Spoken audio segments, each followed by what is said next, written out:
Para realizar correctamente el press militar debemos tener en cuenta las siguientes características. Tenemos que realizar una retracción escapular. También tenemos que buscar una tensión de contracción y control de todo el cuerpo para que nos dé estabilidad y no existan descompensaciones en la elevación y la bajada de la barra. La barra debe pasar muy cerca de la nariz. Tenemos que cuidar el movimiento del cuello anteriorizado o retrasado en la subida y bajada. Hacer bracing en todo el movimiento y cuidar la rotación externa o interna del hombro en la subida de la barra, como si quisiéramos romper o abrir la barra por la mitad. La barra en la subida debe estar encima de nuestra cabeza, en la línea media. Cuidar que no se quede ni más adelantada ni muy hacia detrás. Como observaciones de este ejercicio a la hora de realizarlo bien, tenemos que tener en cuenta las siguientes características. Si existe rigidez en la columna torácica o cifosis, debemos hacer adaptación del ejercicio. Una persona con cifosis que no haga este movimiento. Hay que proponer apoyos totales de la espalda y evitar movimientos de columna durante el movimiento. Realizar ejercicios que abran la cadena anterior del pecho y estirar espalda y pectoral.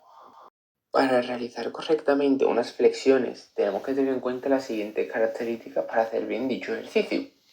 Tenemos que tener los hombros alineados en una retracción escapular durante el transcurso del movimiento con un control de dicha retracción.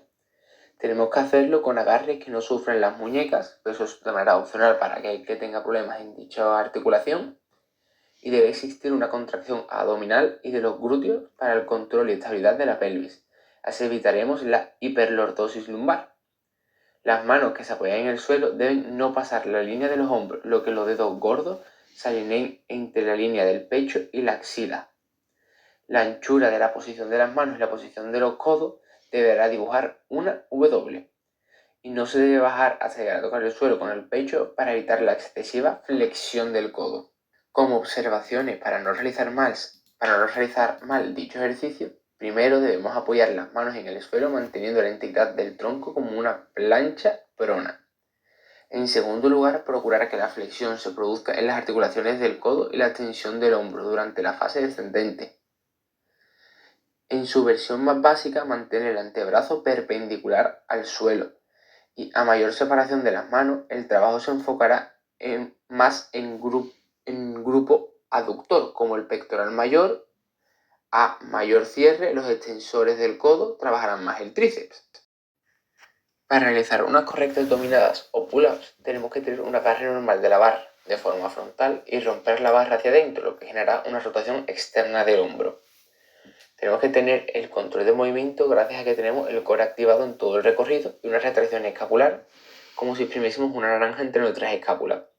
Tenemos que tener un agarre abierto un poco más allá de la anchura de los hombros y los codos miran al suelo. Hay que sacar el glúteo para implicar el erector espinal.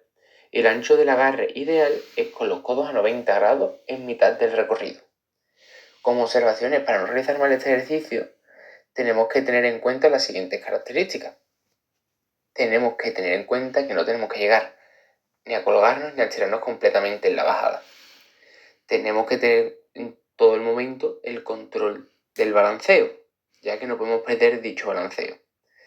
Y no podemos hacer movimientos de antepulsión y retropulsión del cuello. Para realizar un buen empuje de cadera o hip thrust, como será más nombrado, tenemos que tener en cuenta las siguientes características del ejercicio. Tenemos que colocar el banco en una posición de partida buena con respecto a nuestra espalda. Esta, a ser posible, debe de ser justo por debajo de la escápula. Tenemos que tener en cuenta que el banco se mide con nuestra tuberosidad tibial. Será nuestra medida de altura del banco donde apoyaremos la espalda. Tenemos que tener un apoyo total de los pies en contacto con el suelo. Tenemos que tener una CB, es decir, una linealidad cabeza-tronco-pelvis lo más neutra posible y estable, debido a que si tenemos una mala posición de las mismas, podemos producir lesiones o no realizar bien correctamente el ejercicio. Tenemos que acompañar el movimiento con la linealidad de las tres partes del cuerpo que acabo de nombrar, cabeza, tronco y pelvis. Y la barra se debe apoyar en la cadera y debe ser agarrada para posibles inestabilidades por el paso. Es decir, tenemos que agarrar correctamente la barra para que no se nos mueva a los lados como un péndulo, para poder hacer una buena carga de peso. Tenemos que tener también en cuenta como observaciones el no llevar en la elevación de cadera una hiperextensión del tronco, lo que afectaría a la CB, a la linealidad de la cabeza, el tronco y la pelvis. Si queremos aumentar la intensidad, apoyaremos solo los talones y no hace falta una flexión o hiperextensión del cuello, ya que toda la parte del tronco, cuello y pelvis debe ir en perfecta armonía. Para realizar un correcto remo con barra, tenemos que tener en cuenta las siguientes características. Tenemos que tener en cuenta que tenemos que tener una ligera flexión del tronco, la cual suele limitarse si tenemos un acortamiento o tensión de isquios. Tenemos que activar la zona baja de la espalda y todo el core. También debemos mantener una posición neutra de la columna y buscar estabilidad de los pies. Estos tienen que tener una anchura aproximadamente de los hombros o un poquito más. Tenemos que tener un agarre de la barra normal o invertido, es decir, con la palma de tus manos mirando hacia ti en caso normal o mirando al sentido contrario de tu cuerpo, lo que sería un agarre invertido. También tenemos que mantener una retracción escapular durante la ejecución. Como observaciones para no realizar mal el ejercicio, tenemos que la flexión de tronco no debe ser completa y no debe haber descompensaciones a nivel lumbar cuando hagamos la flexión. No debemos desestabilizar el CV ni meter las rodillas hacia adentro ni mover los pies durante la ejecución. Que no existen movimientos reiterados del cuello a la hora de la tracción y que no exista continuas abducciones y aducciones de la escápula. No podemos llegar a una hiperextensión del hombro en la bajada ni hacer una hiperflexión en la subida. Hay que tener cuidado con el rango de movimiento. Para hacer un correcto press de banca tenemos que tener en cuenta las siguientes características. Tenemos que mantener la curvatura lumbar pegada al banco haciendo bracing abdominal. Tenemos que tener un apoyo total y activo de las piernas. Los hombros con respecto al tronco tienen que tener un ángulo de 45 grados a la hora de coger la barra. Tenemos que tener un agarre fuerte y estirar la barra hacia afuera con las dos manos durante el agarre. Debe existir estabilidad durante el movimiento de bajada y de subida por parte de los brazos.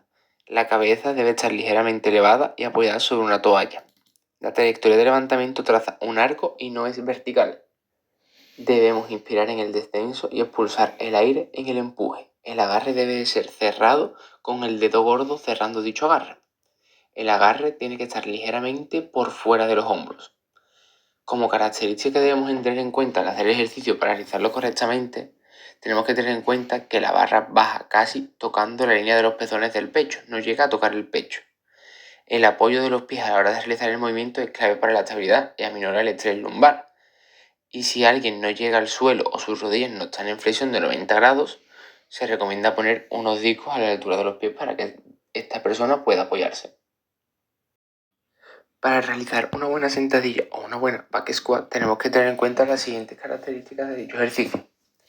Hay que tener una buena dorsiflexión del tobillo para poder realizar una buena bajada. Hay que tener un apoyo total del pie y contacto total contra el suelo, debido a que si no podemos generar diversas inestabilidades y propiciar lesiones. Hay que tener una posición neutra de la pelvis para el mismo motivo, para no tener ninguna lesión de cadera ni ninguna lesión lumbar que nos pueda afectar. Hay que tener los pies ligeramente orientados hacia afuera y bajar hasta donde podamos garantizar una buena disociación lumbopélvica. Esto para poder hacer un mayor ejercicio de fuerza. La barra se debe agarrar garantizando una buena verticalidad de la espalda y retracción escapular sacando el pecho. Hay que tener también en cuenta no llevar las rodillas en valgo y tener en cuenta que los rangos profundos llevan una mayor estrés articular. Esto debido a que puede generar diversas lesiones y diversos problemas a largo plazo. También hay que tener en cuenta que el no tener una buena movilidad de cadera conlleva a una mala disociación lumbopélvica, lo que produce diversas lesiones. Para realizar un buen peso muerto o deadlift tenemos que tener en cuenta las siguientes características de dicho ejercicio. Tenemos que tener una mirada que se dirija hacia abajo en diagonal y hacia adelante. Tenemos que tener los pies y las rodillas ligeramente abiertos, permitiendo a los rotadores externos de cadera que sean efectivos en la subida. Tenemos que tener los pies con una anchura de cadera con ligera rotación externa, aproximadamente unos 15 grados. El peso es repartido en toda la planta del pie, delegando más en la parte externa y los talones. Contactar toda la barra con la tibia. No toda la barra, sino la parte que esté cerca a nuestra tibia debe estar en contacto con ella. Tenemos que tener los brazos en la posición inicial por fuera de las rodillas, pero contactando con ellas.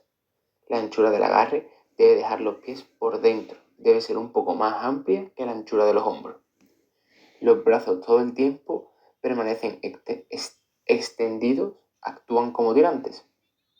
La cadera tiene que quedar por encima de la rodilla y los hombros ligeramente adelantados a la barra. Los isquios quedan preestirados comenzando a generar tensión en la cadera posterior y los pies están debajo de la barra. La mitad del pie se encuentra por delante de ella y la mayor parte del peso está sobre los talones. Como observaciones de dicho ejercicio, tenemos que tener en cuenta siempre no mirar al frente ni hacer una hiperextensión de cuello, evitar tirar de la barra con los codos flexionados, no tener las rodillas en valgo, al igual que los pies, no perder estabilidad en la columna, como se vería con hombros caídos y columna flexionada. En el bloque, evitar sobrepasar la posición del bloque, ni vale añadir un encogimiento ni hacer antepulsión de la cadera. Y la barra debe separarse de las piernas y el cuello y no debe quedarse en hiperextensión.